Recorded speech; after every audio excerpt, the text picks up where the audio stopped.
Okay. 3 quick tips to create win-win-win situations in your sales calls and increase your sales overall. The first one I call the you plus me equals we principle. That's you, the lead, plus me, the agent, must equal we so that we can achieve a goal or achieve the goal, which is coverage. So as soon as possible, you want to create that paradigm where it's not you versus the agent. It's you plus the agent as a team achieving a goal, accomplishing the goal. And you do that practically by anywhere, in the conversation that you can replace a you or a me with a we, you do, right? Something simple like that. But we'll talk more about that as the video goes along. Also, remember the benefits of coverage are not only logical, but also emotional, right? And oftentimes the emotional is what will, achieving or accomplishing the emotional goal is what will pull the logical across the goal line. And then last, you want to make sure that your lead is operating from a hero's point of view, a hero state, by the time they're getting to the cost benefit analysis portion of the call. They need to operate from the proper state so that they can make the proper decision, which is to buy coverage. Okay. So right now we'll start with the sales framework, which mirrors the hero's journey, of course, and then we'll break down the roles of the participants inside of the framework, that is the sales call and the goal, and then break down the sales framework itself, and then how to implement these 3 quick tips inside of the sales framework. Okay. So we start, of course, with the sales framework, right?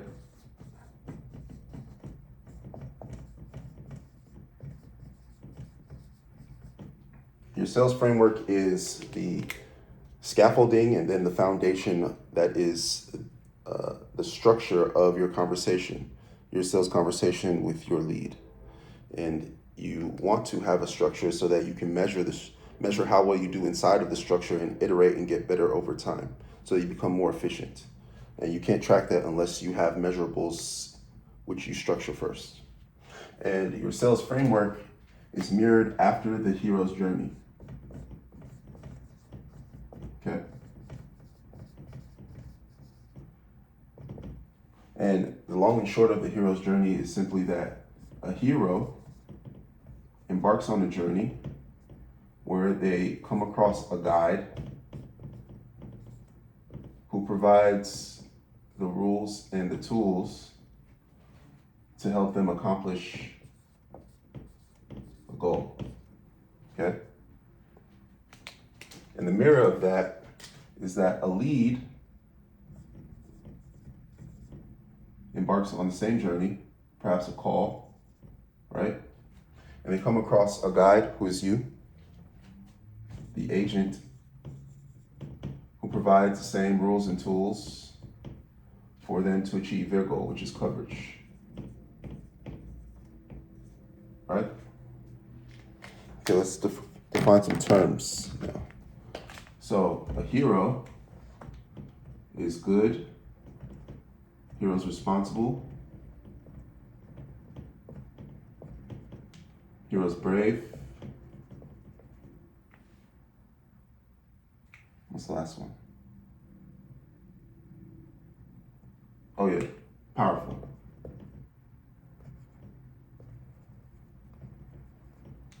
So a hero is powerful enough to make the right decision, brave enough to make the right decision, responsible enough to make the correct decision, and makes good decisions or is good.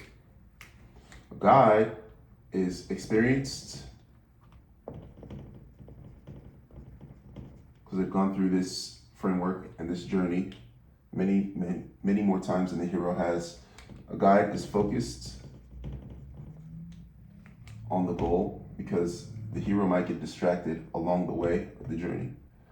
So the guide who provides the rules and the tools is focused on the goal and keeps the hero focused on the goal, right?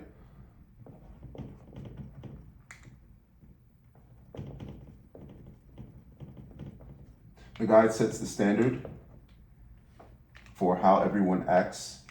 So it's the standard for the hero are these attributes of good, responsible, brave, and powerful. The guide has their own standards. And then the guide sets the expectations for the journey, because the guide knows the steps, knows what comes next, understands the pitfalls, understands all the issues that may or may not be involved with getting on the journey and achieving the goal.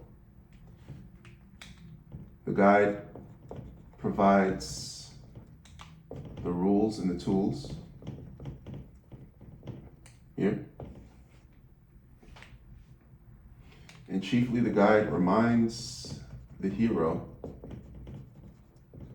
of their role, which is to be good, responsible, brave, and powerful in decision-making specifically to this journey and the goal.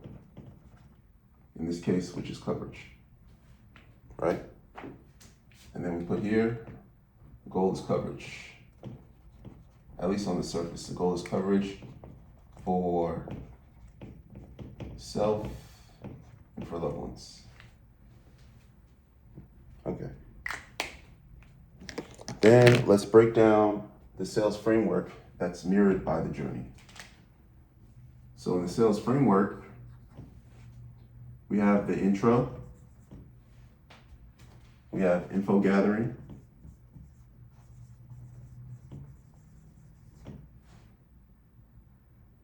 and then from the information gathering, you'll be able to identify the actual pain points that needs to be solved. And then you provide the solution once you know the actual pain point that needs to be solved. And then we help the lead go over the cost-benefit analysis of solving versus not solving the pain point. And then the lead decides to buy. Right? And a little more specifically, in the intro, that's where you establish that you're the guide with these attributes. You're experienced, you're focused on the goal, you set the standards for how everyone conducts themselves on the call, you set expectations for the steps that we take in order to get to the decision to buy. You provide the rules and the tools, which will basically be coverage. And then you remind the hero of their role and their goal. In another video, I go over a proper introduction and how to do that. It's somewhere here. You can see it. But just to keep some space, we'll move on to information gathering. Okay. As for information gathering, let me do a different color here. For the info gathering, what you want to do is you want to verify and qualify lead information. More specifically, you have two types of information, okay? You have your demographic information, demo info, and then you have your context information, context info, okay? Your demographic info is gonna be just basic numbers and stats. Basically, you want to make sure that the parameters, the basic parameters that your lead sits inside of can be helped by the license that you carry, essentially. You also, though, very importantly, want to find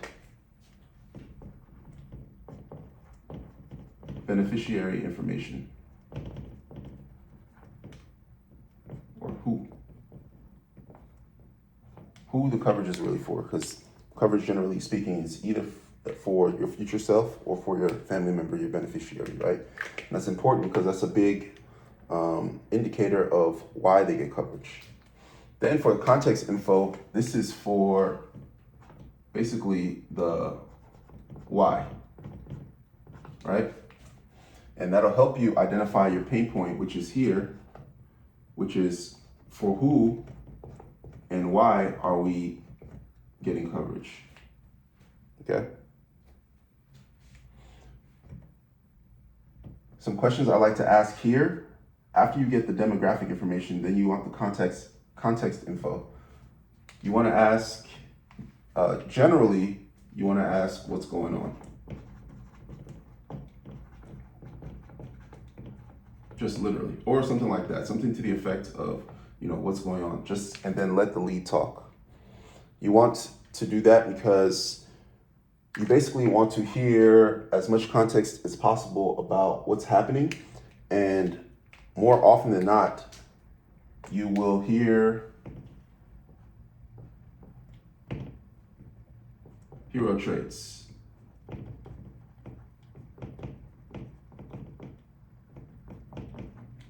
Okay?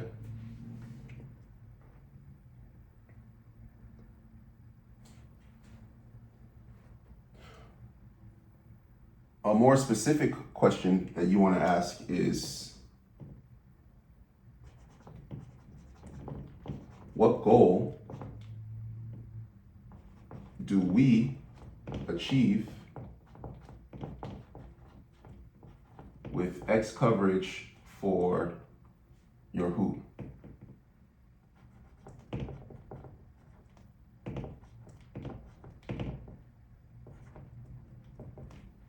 Okay. For both of these, let me put it here, actually. For both of these, you want to listen, repeat, and commend. Okay? In the more general questions case, you want to commend hero traits because you're essentially going to use that opportunity and anchor them as the hero. As the hero, so now you anchor them as the hero in the foreseen, right?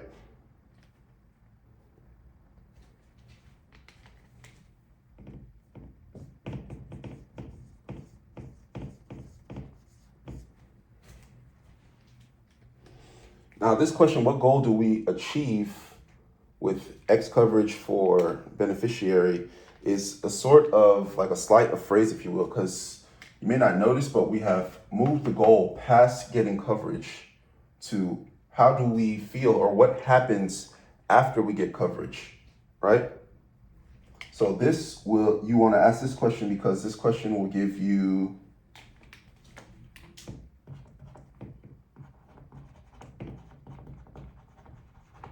the emotional goal.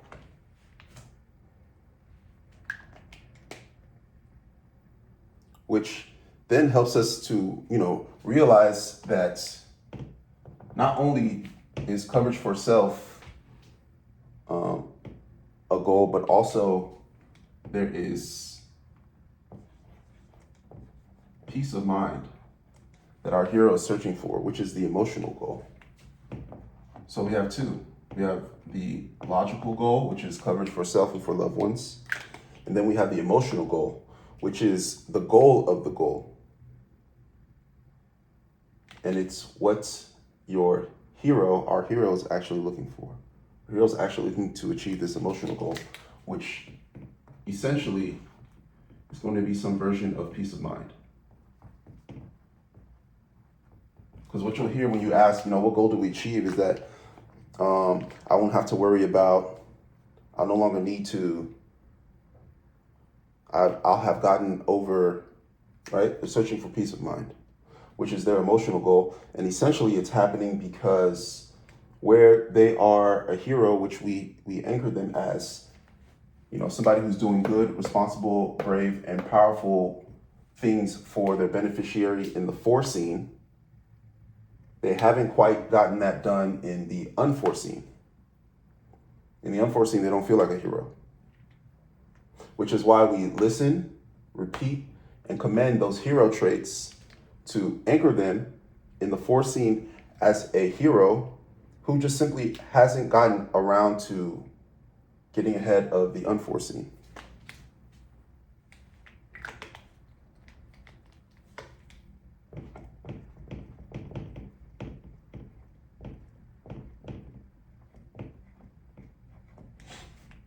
And that's why we're here.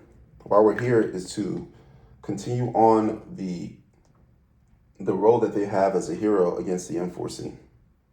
That's all the coverage is about, really.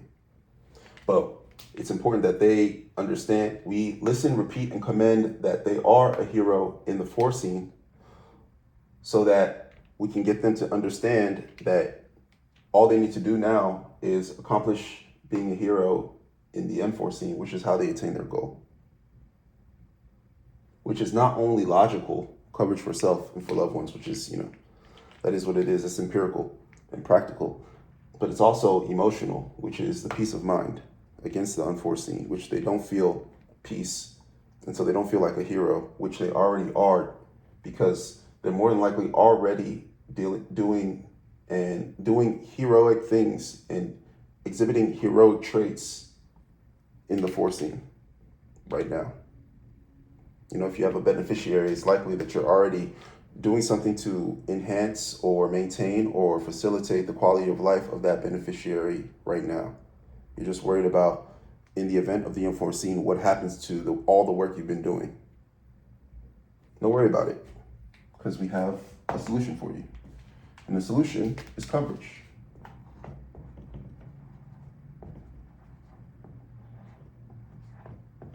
More specifically, you do three things when you present your coverage, right? You educate, you go over questions and answers, of course, and then you go over costs, right?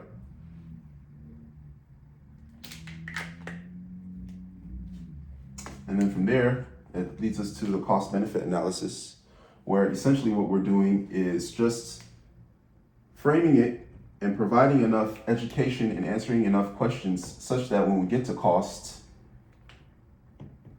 the cost of acquiring the coverage is far less in the eyes of our hero than the benefit that they receive, right? So whatever cost they have, cost A, cost B, cost C, cost D, whatever cost they have, whether it's budget, time constraint, level of urgency, not feeling powerful enough to make the decision, we do two things. The first thing we do is that, generally speaking, when people are worried about cost, it's because they're suffering from some element of fear, and fear constricts your vision, right? So when they hear cost, they might stop or box in the cost.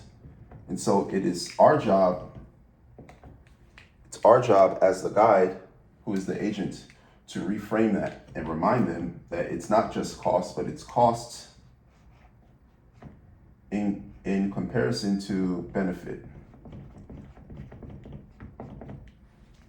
of coverage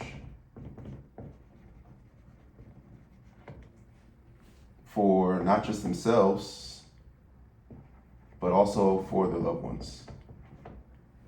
And even more so, the added emotional benefit of peace of mind, right?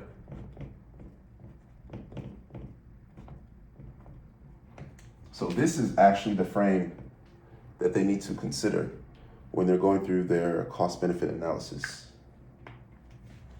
So it's not only whatever cost you're worried about, which even still, it's not going to outweigh the benefits of covering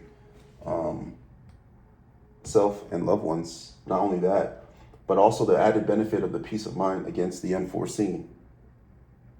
And then properly framed, all of this outweighs whatever this perceived issue is. And then that takes us to the decision to buy, where essentially, maybe I should put it like this. Essentially, the draw, like the attraction,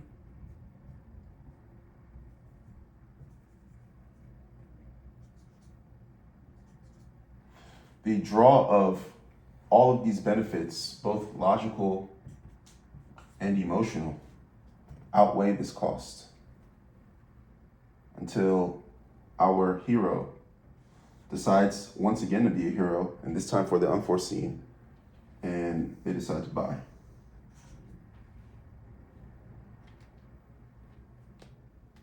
Basically make it unreasonable not to buy, right?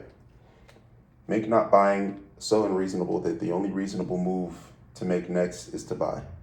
so that you can get coverage for yourself and your loved ones, and also so that you can give yourself peace.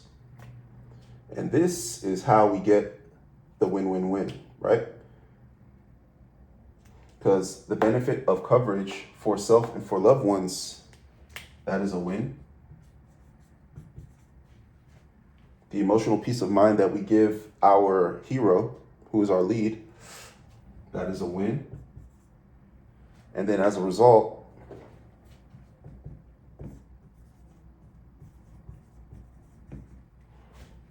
more sales for you. You make more money, right? Because you close another lead. And that itself is a win. Win, win, win. Everybody wins. It's wonderful.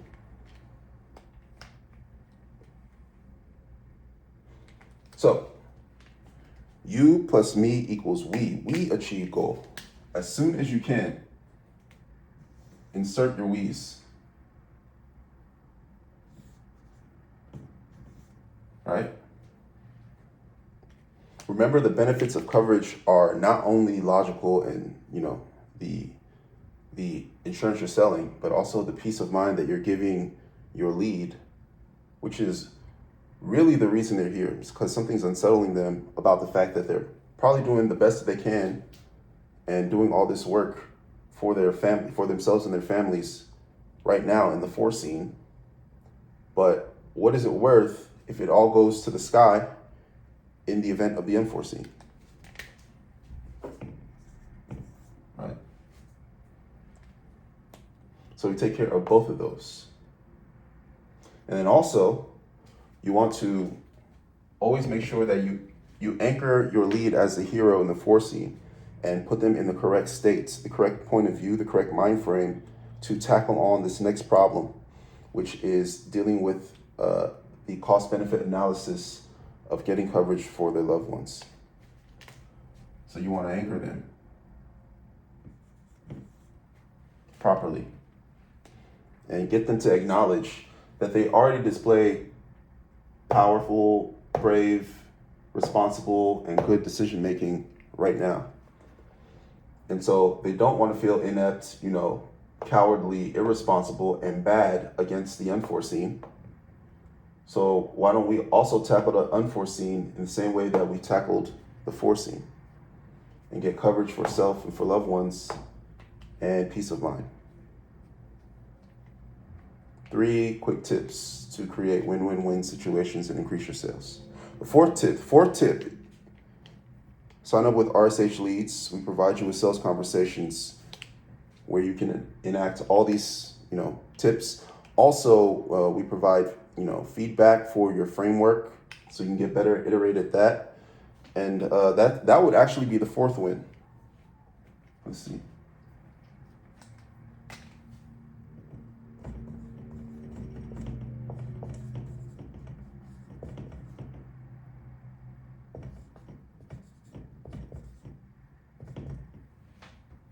So your lead wins, your lead's beneficiaries wins, your leads win, you win, and we win. Win, win, win, win. Beautiful.